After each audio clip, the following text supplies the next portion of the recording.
ஆதி அறியாமலே வாழ்ந்து வரும் வாழ்விலே ஆசைகளின் ஆட்டமே பாரு.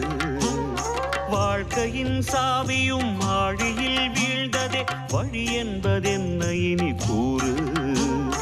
கைலையில் தாண்டவம் ஆடியது போதுமே, பூமியில் நீ வந்து ஆடு. பூமியில்